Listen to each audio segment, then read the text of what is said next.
Is there something else I can help you with, good sir? No, I'm good.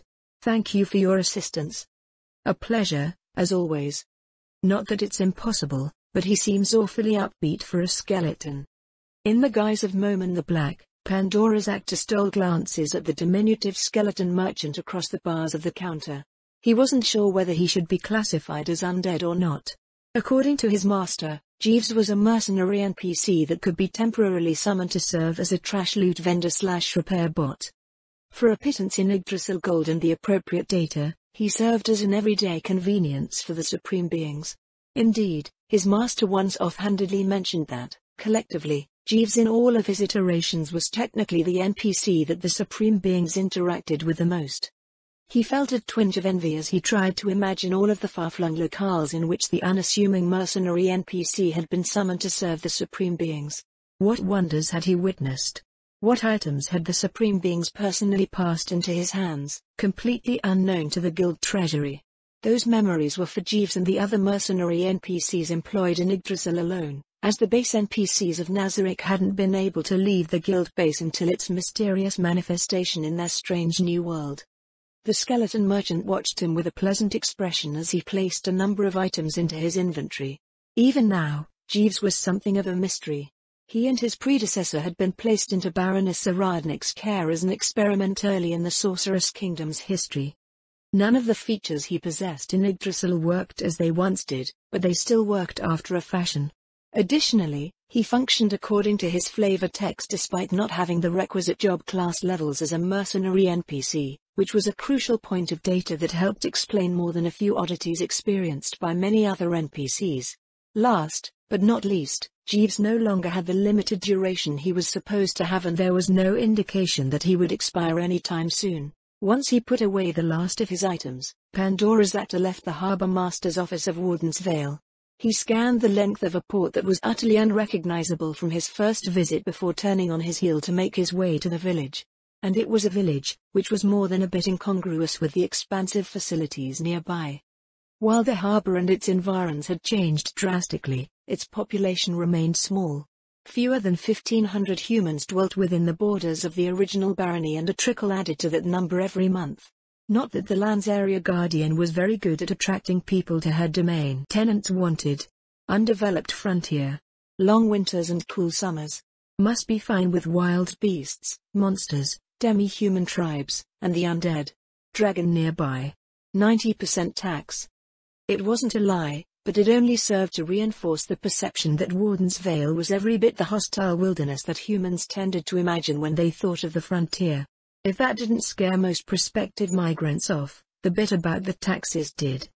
The other nobles of the Sorceress Kingdom had plenty to say about it, however, mostly complaints about her territorial policies, which amounted to the inefficient utilization of perfectly good land. As Baroness Saradnik took full advantage of her rights as a frontier noble and continued to claim vast swathes of new territory, those complaints only grew. Albedo was divided on the issue. The Sorceress Kingdom was, in part, supposed to be a source of auxiliary income for Nazarick. Since the vast majority of its territory was only capable of producing first-tier materials, it was better to mass-produce fast-growing crops for the exchange box. Leaving the Baroness territory undeveloped was wasteful in this regard, so Albedo initially favored the stance of the civilian aristocracy. In response, opposition to sweeping development came in the form of Aura, Mare, and Shiltir. Aura stated that the Baroness policies were in line with the will of the Supreme Beings, who had created Nazarick to be completely self-sufficient. As the Sorceress Kingdom could be considered a sort of extension of Nazarick, it was only natural that its natural balance be maintained. Mare noted that the Sorceress Kingdom's yields in agriculture and forestry were almost entirely dependent on his mana. While expenditures were currently minor, the Sorceress Kingdom would inevitably expand in their master's bid for world domination, and that growth would come with its requisite mana upkeep. As a floor guardian, the current industrial paradigm was unacceptable, as his primary purpose was the defense of Nazarick, and he could hardly do that with depleted mana reserves. Baroness Saradnik was the only administrator who had taken steps to alleviate that burden by creating a place where druids were allowed to thrive. Shiltir told Albedo that, Even if she was the guardian overseer, sticking her nose into how the floor guardians ran their floors was a violation of the hierarchy established by the supreme beings. As they revolved around the will of the supreme beings, Albedo experienced great difficulty arguing her way past those points. When she consulted with the supreme overlord of Nazarick, Zulgaun, about it, he merely expressed his trust in Albedo's ability to make the right decisions. This, of course, left Albedo mired in endless calculations that attempted to determine how Warden's Veil factored into their master's 10,000-year plan. The Death Knight at the public transportation stop saluted as Pandora's actor disembarked from the passenger wagon that conveyed him from the port. A short stroll brought him to the village square, where the inhabitants went about their daily business with single-minded purpose. He didn't waste any time heading to his destination, but he did idly muse over the fact that he wasn't swarmed by admirers as he would in most other places. Moman the Black was meant to fade from prominence, but it was happening far faster than projected in a few places. Welcome. Good morning, Miss Faber. Not at the forge today? Upon entering one of the company outlets, he was greeted by a human female who would be considered a child by any religious or cultural standard. Only her head stuck up from behind the shop's counter, but she carried herself as if nothing was strange about it. I came home for lunch. School's right after that. Ah, that's right. Well, I shouldn't take up too much of your time, in that case. Were you able to finish that order? Yup. Just a moment, please. Miss Faber slid off of her stool and disappeared behind the counter. A barrel that probably weighed more than she did emerged several moments later, filled with pieces of metalwork. Here you go, the girl said. 50 steel blades.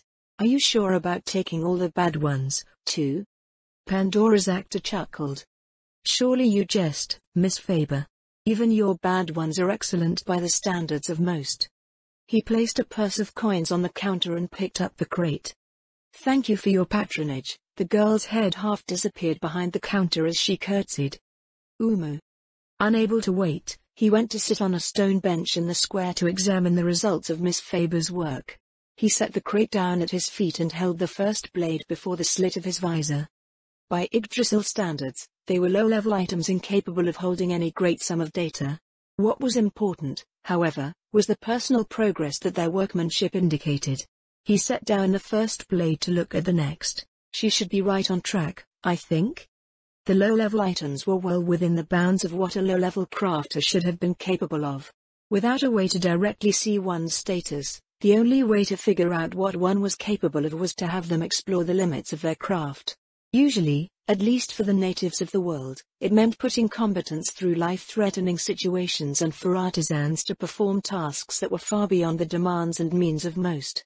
Naturally, this was quite difficult to normally do, but not for the Sorceress Kingdom. The dead could be returned to life, and what was considered a vast fortune was a pittance relative to Nazarick's coffers. In the case of Miss Faber and the other crafters he collected data from, he simply submitted orders on behalf of the Adventurer Guild. And the results were as expected. Unexpectedly. It was a strange feeling. Logically, he should have expected them, but the common sense of the citizenry made what was rational, irrational. Warden's Vale was one of the only places in the Sorceress Kingdom that was mostly rational in the minds of Nazarick's denizens, and that made it an irrational place to most of the world's natives. I suppose all that's left is to try. After examining the remaining blades and putting everything away, he returned to the outlet. The girl looked up at him from behind the counter. Is there something wrong? She asked. No. Not at all. It looks like everything should meet our standards. In fact. Pandora's actor produced a sack and placed it on the table.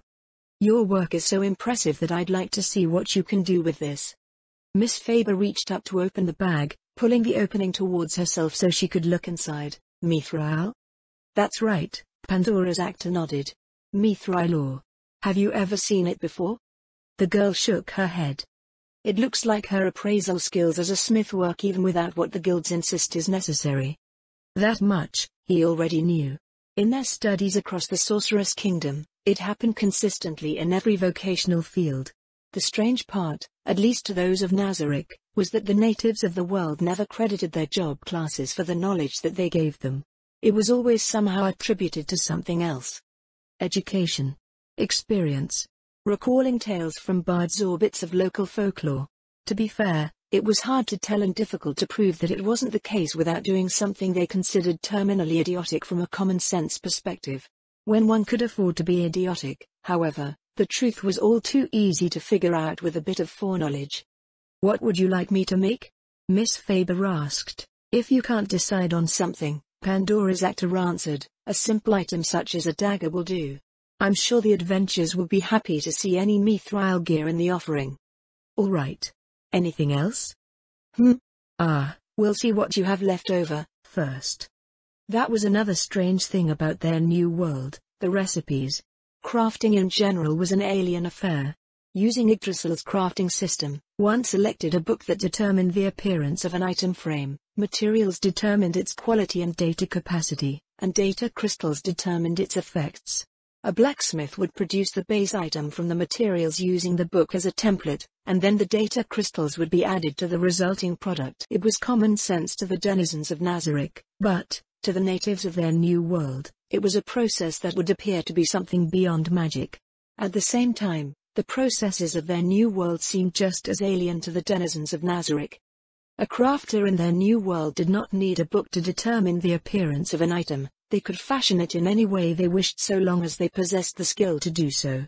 Even a basic steel sword in Yggdrasil called for the use of at least one steel ingot, but the native smiths didn't use ingots at all. They used bars, and multiple swords could be crafted from a single bar. When they applied effects to that blade, they didn't need any data crystals. They used mana and reagents that were often laughably easy to obtain. Many of Nazarick's denizens wondered why their master took such a great interest in the processes of the world right from the beginning. Time made the reasons abundantly clear.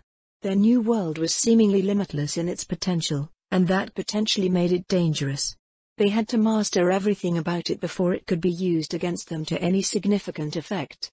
Since most of its processes were inaccessible in a direct sense, they had to do so through the natives themselves.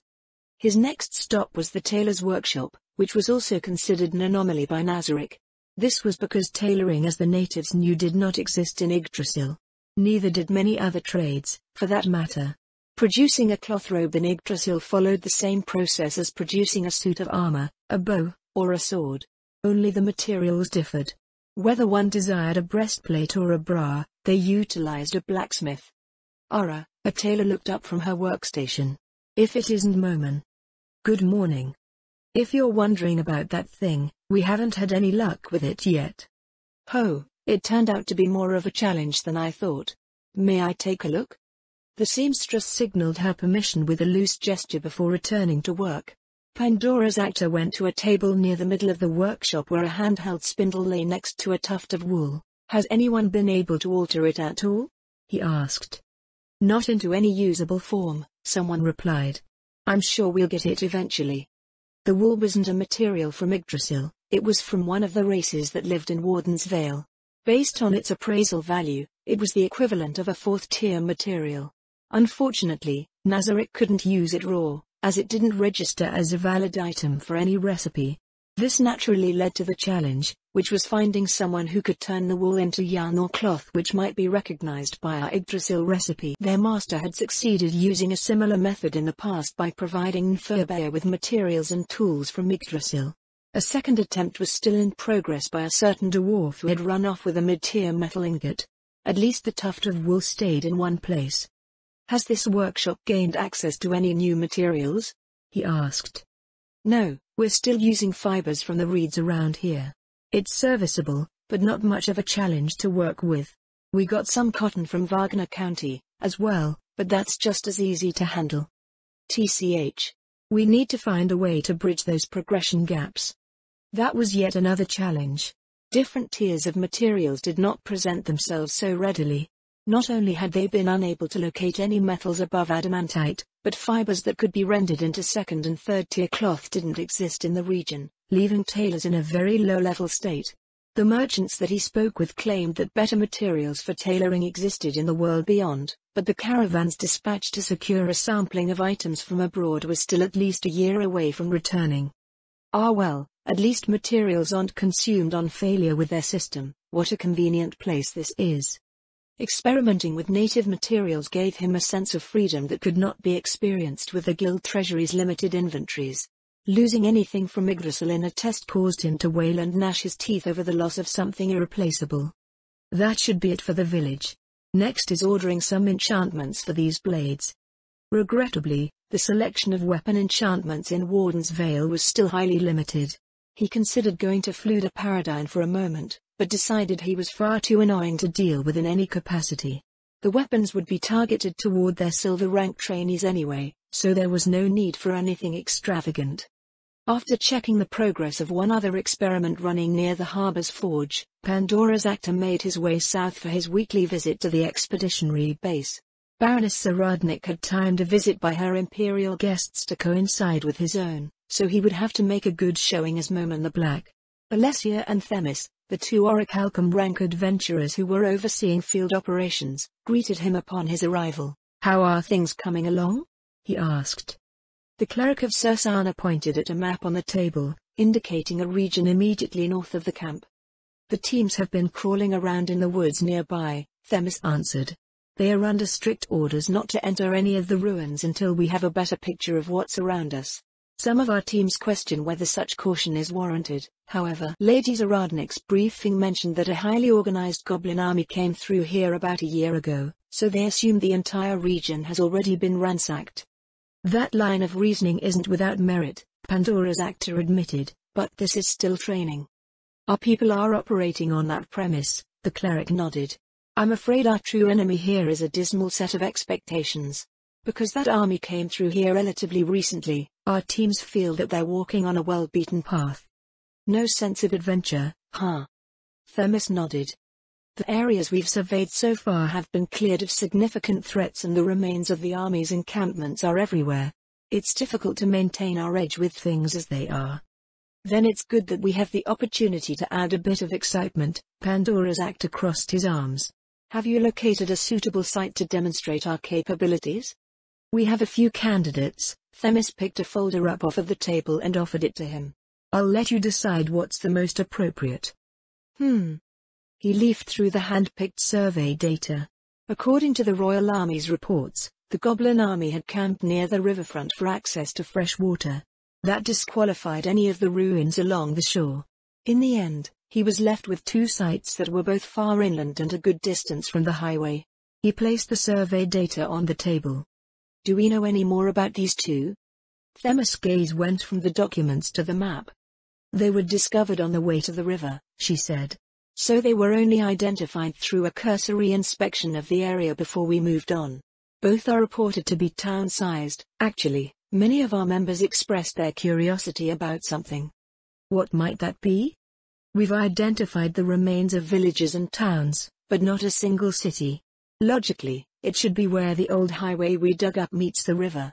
In other words, where we're standing right now. Yet, the only evidence that a city once stood here is the lack of evidence." "The lack of evidence?" Pandora's actor glanced at the map. "I see. There are no ruins within a 3 or 4 kilometer radius of the camp. Would it be safe to say that the city was pillaged and razed to the ground in whatever conflict created this haunted forest?" "That was the initial theory," Themis nodded. "However, some unexplained anomalies immediately presented themselves." "Such as?" "If a city once stood here, it should also stand as an epicenter in the region's negative energy profile. Yet, the signs of negative energy here are no more prevalent than the forest's observed average." "In that case, where did this all start?" "We have nothing conclusive, but it appears that the negative energy gradient grows stronger the further south our teams explore." "So the people here were attacked from the south, but they were able to evacuate the city before the population could be massacred. Does this mean it was an unhuman country that was destroyed by the theocracy?" Themis and Alessia exchanged a look. "I have no knowledge of such an event in our history," Alessia said. "My education is mostly that of a squire, but I have conducted some independent studies in the capital. With how blatant the theocracy government is about spreading pro-human sentiment as of late, they would have undoubtedly marked the destruction of this place as both a great triumph for humanity and a lesson in the dangers of having non-human neighbors." "How would you feel if that was actually the case?" Pandora's actor asked. A disgruntled look marred Alessia's youthful features. "I am a paladin," she said. But my experiences in Erantle have shown that my position is difficult for many to understand. I am a servant of the gods. I am not a soldier or knight of the laity. The holy orders do not necessarily serve the interests of the Theocracy High Council, especially in matters of politics. The scriptures do emphasize the well-being of humanity and the cultivation of our strength, but nowhere does it explicitly say that we must be relentless in the destruction of non-humans. As far as I can tell, that is a recent development exacerbated by the Theocracy's ongoing feud with the Wood Elves of Avasha. Her words were not out of alignment with her thoughts, so Pandora's actor could only assume that she spoke her version of the truth. Both Countess Corlin and Baroness Zaradnik noted the same thing about their scriptures, as well. I see. Apologies for the digression, I was merely curious with the circumstances here as they are. Considering what we know, I believe this southern town will offer the most exciting prospects for both our members and guests. That may be the case for the former, Themis said, but the latter, is it a prudent choice? This may be an exercise, but any of the undead that we encounter in the wild will be real. Their safety won't be an issue. We have the equivalent of an adamantite team protecting them, do we not? Of course. In that case, we'll begin preparations for their arrival. I'll have the communications staff contact our teams. Themis left the table, her voice carrying over the air as she issued instructions to the camp staff. By noon, the teams surveying the north arrived at the camp. They were all veterans of the Azalizia expedition and each of them carried themselves with an air that was equal parts confidence and boredom. No sense of adventure, huh? Pandora's actor looked out over the camp as he considered the problem. It was an unexpected complication. The adventurers had gone in with the understanding that it was a training expedition, yet their desire to be explorers of the unknown had been kindled with the Azalizia expedition. Danger and excitement were in demand and no exercise or training expedition could provide a substitute. He considered potential solutions, but it was impossible for expeditions to be exciting all the time. If anything, the standardized routines devised for the Adventurer Guild's expeditions all but told its members that most of their work would be what they considered boring. Anticipation was seemingly the only thing that fueled their drive. Perhaps it was simply a matter of letting time temper their expectations. At the same time, the excitement that the adventurers sought was at the core of the Adventurer Guild's marketing campaign and cultural identity. Gaining a reputation for not delivering on their promises would be problematic. Sister Alessia, our guests will be arriving shortly. And here's our spy. He wasn't sure if the man should be considered a good spy or a bad one. Admittedly, Itzalverdi came with a fairly solid narrative. He was a follower of the 6 great gods who led a less than spotless life as a citizen of Riastais. Once the Sorcerer King advanced his plans with the Adventurer Guild, he decided to give adventuring another shot.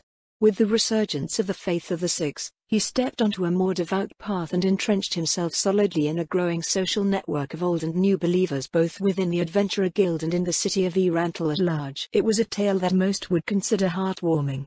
This was all well and good but for the fact that he was an agent who reported to the local Windflower operative. Was it a good idea to profess the same faith that dominated the country that sent one to spy on the Sorceress Kingdom? Was it fine to place innocent citizens at risk through their association with him? Then again, there were many ways to muddle the issue. Conventional espionage in the region didn't seem to factor in the notion that some beings could read the thoughts of others. For Pandora's actor's part, he only looked on in mild amusement. The Theocracy paladins sent to the Sorceress Kingdom were initially confused, but grew steadily in their conviction as time went on. The Theocracy spies who had come in filled with conviction, however, only grew steadily more confused. Truly, their master's approach to the temples was flawless in every facet. Moman? Alessia looked up at him. What preparations have we managed to make? Pandora's actor asked. Team 2 should already be at the site, the paladin answered. Team 1 is blazing a trail from the camp and Teams 3 and 5 are securing checkpoints along the route. Team 4 and 6 will be on welcoming duties and escort. Should we include the Domina as part of 6? We may as well, Pandora's actor said. She won't hesitate to take command if something happens. Do you believe that something will happen? Pandora's actor chuckled, leaving the pavilion with a sweep of his crimson cloak. The world is filled with unexpected things, he said, and the unexpected may be exactly what we need to break up this expedition's monotony. Pandora's actor sifted through the cacophony of thoughts that came with the Baroness party. The locally made public transportation carriages were nothing new to the adventurers, but the individuals who emerged caused quite the stir. "He's so handsome. That girl with the glasses is just my type." "Eh? They're making us escort a pregnant woman through undead-infested woods?" Once the storm of thoughts and body language that could only be described as human subsided, Pandora's actor took a step forward and offered a slight bow. "Welcome to our expedition camp, Baroness Saradnik. Though I suppose the greeting might be strange, given that you drop by every few days." "It would never cross my mind to turn down your words of welcome," Baroness Saradnik replied. "I have the pleasure of introducing 3 important guests from the Baharuth Empire. This is the head Imperial Court Mage and the Countess of Waldenstein, Frian von Gushmund. Beside her is the Mage Captain of the Imperial Army's 6th Army Group, and the Viscount of Brennenthal, Rangobert Burbad. Beside him is an officer from the Imperial Ministry of Foreign Affairs, Dimir of House Eriks. What the that pregnant lady is head Imperial Court Mage. I wonder if Lord Brennenthal is taking concubines. He looks young, so maybe I have a chance at first wife?" "Stupid Rangobart. Just you wait until we get back." A chill ran up Pandora's actor's spine as he read the bespectacled girl's thoughts. Women were terrifying creatures. "I never realized our guests occupied stations of such high esteem," Pandora's actor said. "My name is Moman. You may know me as Moman the Black of Darkness. This is Themis Aspasia, a cleric of Sursana. Beside her is Alessia de Altamora, a paladin of Sursana. Both are Orichalcum rank adventurers and well suited to oversee our expedition here." "Hey, so that's the famous Moman? I wonder how many demi-humans, half-breeds, and heretics she purges a week. She's so pretty that it must be at least in the double digits." Pandora's actor blinked at the stray thought from Dimir Eriks. Was there something about Alessia's activities that he wasn't aware of? No, security was peerless in the Sorceress Kingdom. They started their tour of the expedition camp, though Pandora's actor felt that there wasn't much to it. It was basically a fortified encampment with 2 layers, consisting of the work area in the middle and the adventurers' tents and personal facilities on the outside. There was also a small lot with crates and pallets of samples that were delivered daily to Warden's Vale. "This isn't too dissimilar from the camp of an Imperial patrol," Rangobard noted. "That shouldn't be surprising," Baroness Saradnik said. "There are only so many options to establish a camp for a small group in the wilderness, so any experienced group will tend to devise the same configuration. The main difference here is how this camp will eventually house civilian experts who will analyze the expedition's findings once they are secured. Wouldn't it be better to keep vulnerable personnel at home or at least in a fortified location nearby? It depends on the circumstances. Some things simply can't be moved and people have to come out to study them. Other things can be moved, but it's probably not a good idea to do so. The most frequent issue we've run into recently is that too many things get moved that aren't important enough to move, but the adventurers have no idea that they aren't. Having an expert on hand reduces the clutter. This fellow seems to be more interested in mundane processes rather than any exciting episodes." Viscount Brennenthal was difficult to read. He was aloof inwardly as well as outwardly most of the time, then became sharply focused whenever he had something to say. Nothing in the way of stray surface thoughts offered themselves to Pandora's actor thus far. Was the high degree of mental discipline a result of some sort of special training, or was it merely a coincidence? There were very few people who could confound him like that, so Pandora's actor couldn't help but worry that training existed against his abilities that didn't rely on raw resistance or immunity. Themis led them around the camp, eventually bringing them to the aforementioned work areas for their civilian specialists. Each space consisted of a modest tent that functioned as an office and living space, a pavilion that sheltered a makeshift workshop, and a smaller tent for storage. In a more established expeditionary camp, Themis said, this is where the on-site civilian analysts would usually be. That reminds me, Lady Zaradnik said. The Faculty of Necromancy would like to get started on their studies as quickly as possible. I'm not sure how the Adventurer Guild wants to navigate that headache. Everyone wants to be first and insists that everyone else will ruin everything if they go around touching the sites, but they're already in ruins. Didn't you face the same issues during the Azalizia expedition? Only when we were in Fiotivaz. The dwarf sages were insistent on being there to see every little thing the moment we uncovered it. We settled on establishing guidelines for future expeditions after that, But it's barely been a month since the expedition ended. Is there any threat to their safety here? Pandora's actor asked. There aren't any apparent threats to their safety, Themis replied. But this is a negative energy zone. I already have my misgivings about camping here. There's no telling when a skeleton might spawn in someone's tent or some spectral-type undead floats in from the surrounding forest. My recommendation is that we hold off on bringing in research teams until we move our base camp to the other side of the river. That won't happen until the bridge is complete. He turned his head to regard the construction in the distance. How long will it take? The Ministry of Transportation's schedule states that the bridge should be traversable in 2 weeks, Lady Zaradnik said. It won't be ready for vehicle traffic until the end of the month. In that case, Themis said, they'll have to be based in the southern port. It's a lucky thing we're operating where we are. How would you approach the issue in more remote locales? Viscount Brennanthal asked. That depends on the locale, Themis answered. This haunted forest presents unique challenges due to its supernatural nature.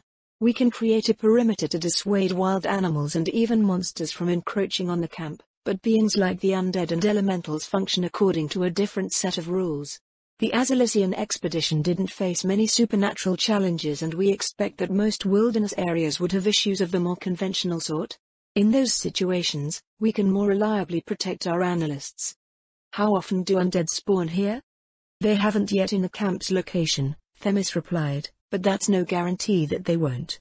According to our information, a goblin army moved through the area and they are as much living beings as we are.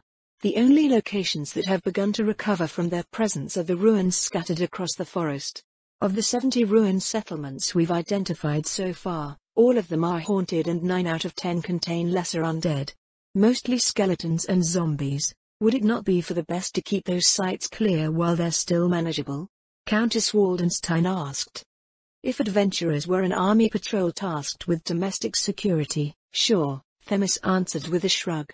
But these undead are far too weak to threaten our expeditions. I'm doubtful that one could even kill us in our sleep. Anything that isn't trivial to us has a chance of having intelligence, so our approach changes with them. So you mean to say that you attempt to engage in non-violent discourse? It hasn't happened so far, so I can't say exactly how things would go. We could at least send an Elder Lich to speak with an Elder Lich we find out in the world somewhere. The Sorceress Kingdom already has a handful of what we consider wild undead leading lives, unlives, as productive citizens, so it's an avenue worth exploring. Are clerics allowed to say such things? Pandora's actor held in a snort at the Countess' thoughts. Granted, even in the Sorceress Kingdom, the majority of people would react the same way. Even so, it never ceased to amuse him how they could conveniently rationalize or outright deny their rapidly changing reality. We may yet get a chance to see how things play out, Moman said. I mean no disrespect, but will you be able to travel through the forest? Our target site is roughly an hour by foot to the southeast. Countess Waldenstein is the equivalent of a mithril rank mage, Lady Zaradnik said, so she isn't as frail as she may appear. Mithril? I should be at least orichalcum. He glanced out of the side of his visor as the Countess shifted slightly at the assessment. Lady Waldenstein, Pandora's actor said. Similarities between our adventurer guild and the one you're familiar with may have caused you some confusion. The region's adventurer guilds traditionally rank teams according to the commissions that they can complete. A member of a team that can complete a mithril rank commission is a member of a mithril rank adventurer party. A mithril rank member of the Sorceress Kingdom's adventurer guild, however, is capable of completing a mithril rank commission on their own. I see. He could sense each of their imperial guests taking a mental inventory of the adventurers around them, or, more specifically, their tags. Team 4 was a platinum rank team, which made it a high mithril or even lower orichalcum team by regional standards.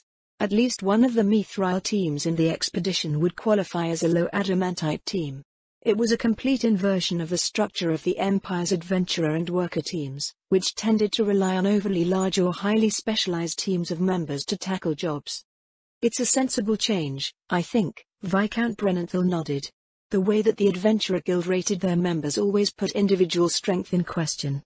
My comrades tended to argue endlessly about which adventurer from what team was stronger, and the loose way in which the Adventurer Guild issued commissions was a continual point of annoyance for the Imperial administration. Annoyance? Pandora's actor asked. In what way? Well, it won't be an issue much longer with the integration of the Sorceress Kingdom's undead into the Imperial Army, the Viscount said, but you could say that it's a matter of accounting. The Imperial administration prefers to operate with standardized measures wherever possible. When it comes to security, the organization of the Imperial Knights offers that standard, and then the jump to hiring adventurers for high-threat tasks introduces a variance that can often exceed the extrapolated cost of security by 3 times or more. Shouldn't that be considered an issue of scarcity? Security is a market like any other. That is how the Guild presents it. Most of my acquaintances in the Imperial administration see it as nothing more than thinly veiled profiteering. The security of the realm should not hinge on the whims of an organization that always proclaims its independence from the realm and its troubles, selectively choosing which tasks can and cannot be done. This seems to be a common sentiment even amongst administrators in many countries. And rightly so, the nobleman said. Their safety and livelihoods are at stake, after all. I can't imagine what it's like in Riestais, where most nobles rely on adventurers for anything but the least of threats. The Viscount seemed genuine in his sentiment, but Pandora's actor lacked the relevant experience to gauge its broader veracity. By the time he had taken over the role of Moman the Black, he was already a celebrity who enjoyed the unassailable reputation built up by his master. Few ill thoughts directed toward his person outside of a natural sense of envy or jealousy ever entered into his psionic awareness. They conducted a last-minute check for supplies before departing from the expedition base down a well-worn trail. The adventurers from Team 4 divided themselves into forward and rear parties while Team 6, namely, Moman, Themis, Alessia, and Lady Zaradnik, stayed close to their guests. I'm surprised that one can find animal trails in a haunted forest, Viscount Brenenthal said. An animal trail wouldn't be this large even if the forest wasn't haunted, Lady Zaradnik said. This is probably the work of patrols from the Goblin army. There aren't any left over, are there? Miss Eriks asked. They were fleeing from the fiend known as Yaldabaoth, Lady Zaradnik answered. Any survivors would have dispersed into the upper reaches. You mean the goblins that attacked you are still around? At least some of them. Once the Goblin army was shattered, the survivors either joined the local tribes or formed new ones. I suppose they're my subjects now. That's weirdly flexible of you, Countess Waldenstein said. Is it? The contest was already settled. Would the Empire butcher the citizens of Erantal if they had managed to score a decisive victory against Riestais? No, but they wouldn't have eaten us if we lost. Not that we would have lost. That may be true, the Baroness admitted, but I doubt that's the Empire's true reason. The temples would complain. Miss Eriks said. It would be a waste of manpower, Viscount Brenenthal said. Would your demi-human subjects complain like the temples? No more than a farmer in the Empire would care about the fate of a farmer in Riestais, Lady Zaradnik said. Pandora's actor silently pondered the exchange. How the natives reacted to the actions of others was still something of a conundrum to Nazarik's denizens. To the NPCs, it was a simple matter. There was Nazarik, and then there was everyone else. An attack on even the lowliest pop was an attack on Nazarik. If a theoretical doppelganger country was razed to the ground somewhere, neither Pandora's actor nor Nabril would care. Those who might intervene on behalf of outsiders didn't do so out of any sense of kinship, but because they were created to do so. The territory under Nazarik's control was considered the property of their supreme overlord, Ainzul Gaun. The natives dwelling in those lands occupied a spectrum that ranged from honorary area guardians to semi-autonomous sources of revenue. Outside of the Sorceress Kingdom, nay, even within it, the people were fragmented. Family, religion, guild, community, many different factors tugged at one's allegiance, and those factors went into an often fickle calculation as to whether intervention in another's troubles was warranted. On one hand, it allowed Nazarik to operate with laughable ease, hatching whatever schemes they pleased. On the other hand, the citizens of the Sorceress Kingdom possessed the same behaviors. Though the Supreme One had already given them the solution to that problem, enacting that solution was a long and arduous process filled with countless unknowns. They reached the first checkpoint without hearing so much as a peep from the surroundings. Reaching the second checkpoint offered just as little fuss, and they arrived at their destination not long after. Both the adventurers and their guests tensed as the subtle scent of undeath abruptly thickened in the air hanging over the vine-choked ruins. Reinforce armor, shield wall, lesser dexterity, stone skin, displacement, fire shield. Countess Waldenstein cast a long line of defensive enchantments. Her two companions followed suit. Wait.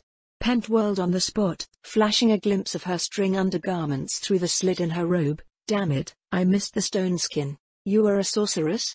Countess Waldenstein asked. Yeah, Pen nodded. It's rare to see fourth-tier magic being cast. That stone skin came out of the blue. Equal parts curiosity and defensiveness emanated from Countess Waldenstein. Sorceresses are quite rare, she said. I imagine you've learned much with so many elder liches present throughout the Sorcerer's Kingdom. Some might think that, but they've got a certain theme if you know what I mean. I see, Countess Waldenstein said. What's your speciality?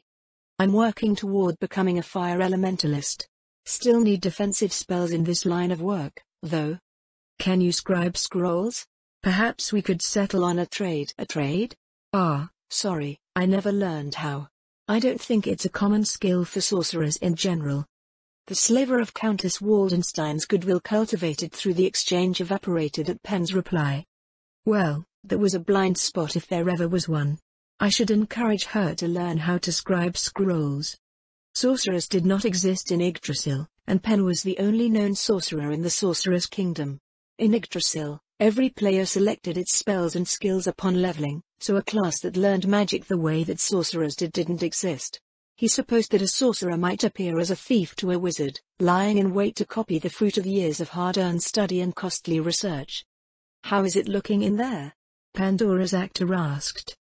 We just scouted the perimeter. How? A gold rank rogue from Team 2 replied. Skeletons and zombies just inside the fringes. We spotted some wights further in. Any sign of the sneaky types? Alessia asked. Specs? Not yet. What race are they? Pandora's actor asked. Race?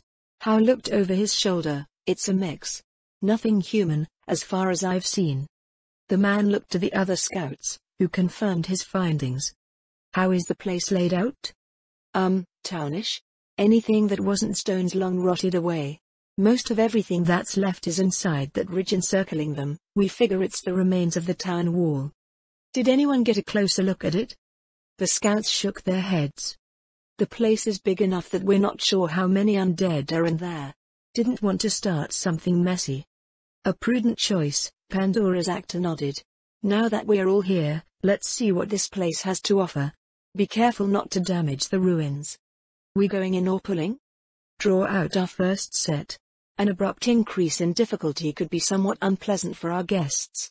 4 rangers stepped forward, lining up along the bank of the dried brook between the adventurers and the ruins. One sent a blunt arrow sailing through the air to shatter the skull of a skeleton near the ruined wall. Several dozen undead turned and clambered in their direction. The other rangers let loose, felling skeletons and zombies with every attack. A single skeleton reached Henrich in the front line, but as the plate-clad fighter raised his warhammer to give it a whack, an arrow whizzed in and blasted his bony opponent apart. Henrich turned around and looked at the rangers. Really?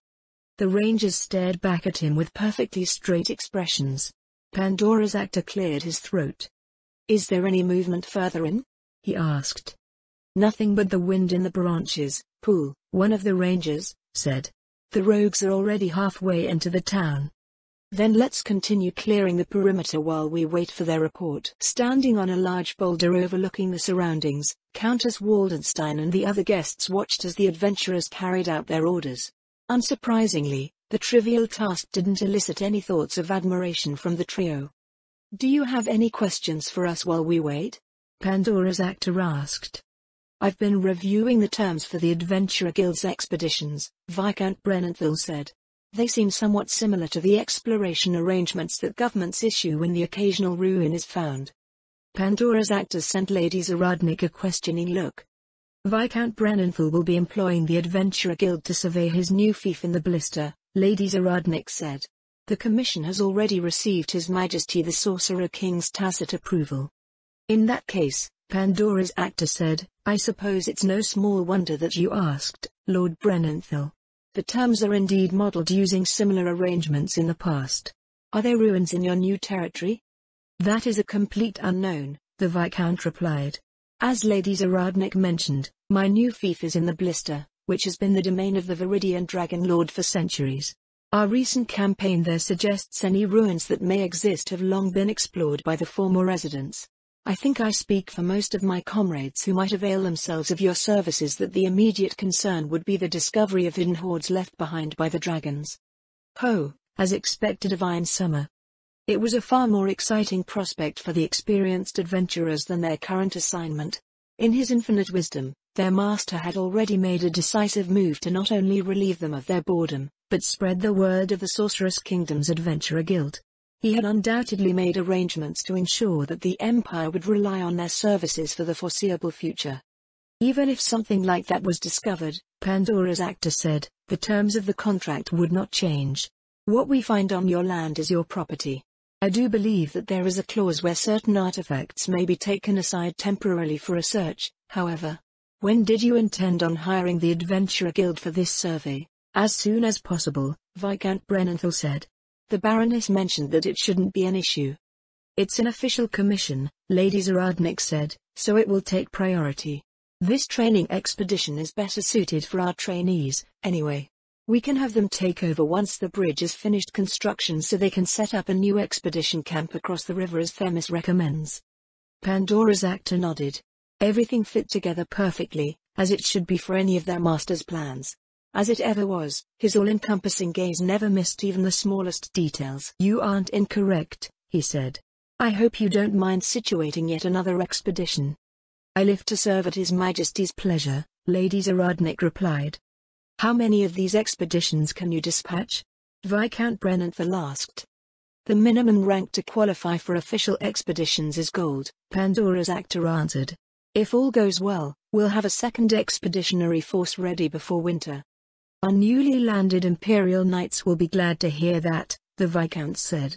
We have a lot of land to survey, and everyone eagerly anticipates being able to proceed with development. Enough to inspire confidence, but not enough to shock, eh? It was possible that their guests weren't aware that most of their second expedition was composed of new recruits. Any adventurer who could rise from copper to gold in less than 2 years would be considered a genius in the Empire, and the Sorceress Kingdom was raising dozens of them at once.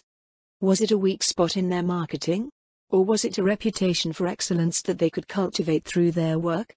After a moment's thought, he decided the latter was the better option.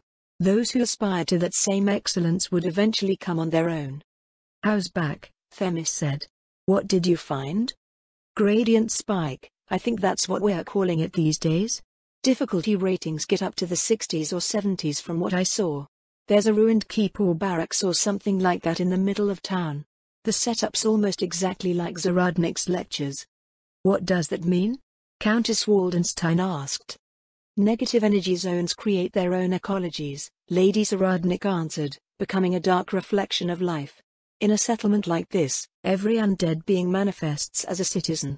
This has the side benefit of making it easy for us to read the layout of such locations. Did you find any lords? Not on that pass, Howe replied. There are a handful of officers and prominent citizens. The mayor is a blood-meat hulk, hey. Adventurers filtered back as the rogues delivered their scouting reports. The sight would make for a more impressive demonstration than he had initially thought. How much further south beyond this town has the expedition scouted? Lady Zaradnik asked. Themis pulled a map out of a satchel on her hip. 5 kilometers, give or take. Have the elemental gradients been mapped? We haven't located another town yet, Themis replied, but the content of the villages does suggest that the elemental gradient continues to shift in favor of negative energy past this point. We haven't found anything resembling a front line yet. It seems like we'll be sending everyone away just as things get interesting here, Lady Zaradnik murmured. Pandora's actor conjured up a vision of the past in his mind, using the evidence left behind in the haunted forest. Presumably, the negative energy concentrations would be at their greatest wherever the greatest amount of violence, suffering, and death had occurred, leaving a negative energy imprint indicating where the front line of the conflict was. As far as he could tell, the enemy of these people came swiftly and suddenly. The residents of the city had managed to evacuate, but this town a few kilometers to the southeast had purchased the time to do so with rivers of blood. This resulted in the spike in negative energy concentrations. He couldn't tell how many people had lived in this ancient country, but there probably weren't enough to repeat the same sacrifice too many times. The front line of the conflict probably wasn't far. Lady Zaradnik, Pandora's actor said. Do you mind taking command? We may be able to get to the bottom of this mystery before the day is done.